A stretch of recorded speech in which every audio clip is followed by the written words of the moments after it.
So hello, I'm Dr Kim McKee. I'm a senior lecturer in the Faculty of Social Science at the University of Stirling, and I'm also director of the Postgraduate Housing Studies programme there.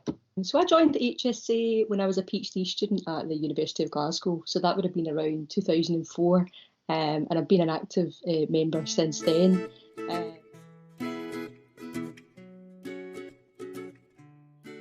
It was the outgoing chair, my outgoing chair, Ed Ferrari, that encouraged me to put myself forward for chair. I'd just come back from maternity leave at the time, and I suppose my imposter syndrome was running a bit wild, and he was quite reassuring that it was a good and kind of natural step to make. You know, I'd been on the committee for a long time at that point. I'd done a number of different office bearer roles, and I'd organised a very kind of big successful conference in 2011. So I had a lot of experience and kind of knowledge to bring to the chair role, and I was delighted to take that on.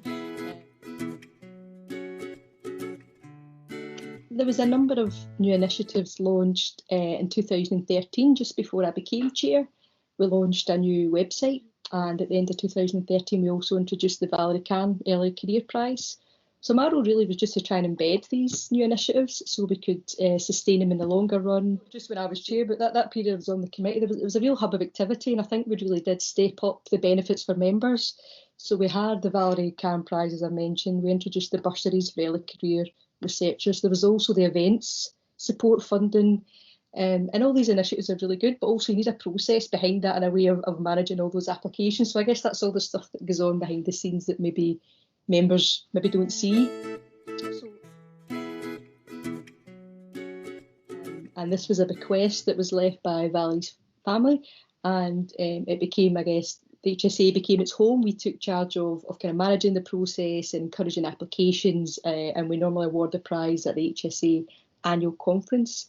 And it was a brilliant initiative for the committee and the association to get involved with firstly to kind of honour Valerie's memory and all the excellent work she did for the housing studies community, and secondly to be able to recognise excellent early career scholarship. I think one of the other changes I'd highlight that happened during my time in the committee was a real shift that happened when Paul Hickman was chair. He was a really inclusive chair. So he was the chair when I first joined the committee as a kind of member in 2008.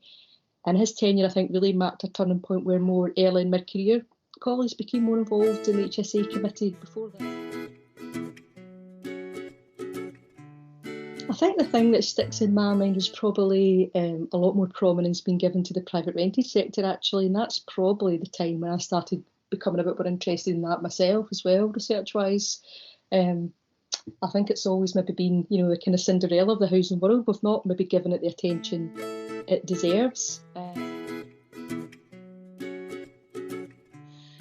I think my best memories are probably the social ones from the conference. I think one of the strengths of the conference is, it's a fairly small, fairly kind of intimate event, and you can catch up with people you've not seen for ages, but you can also make a lot of new connections with people. It struck me how many different research grant bids, paper writing plans, event ideas have came off the back of, chatting to people informally down the pub at HSE conference. It's,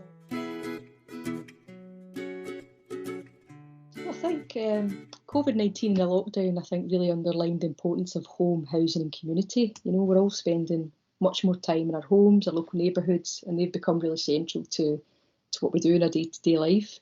So I think now more than ever, it's really important governments across the UK recognise the fundamental importance really of housing to everything, And I think the whole housing studies community can really help, reinforce this message through its policy relevant research, but also through equipping our housing students for the sector for the future.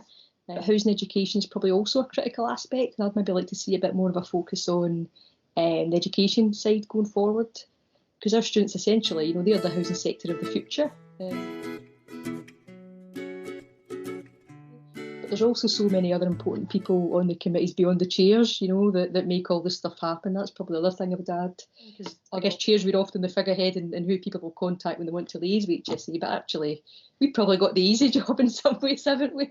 The hard work is, is all the stuff everyone else is doing as well. We try to steer it, but, a lot, it's more than one person, I suppose, is what I would say. It's a real collective team effort. Keep it.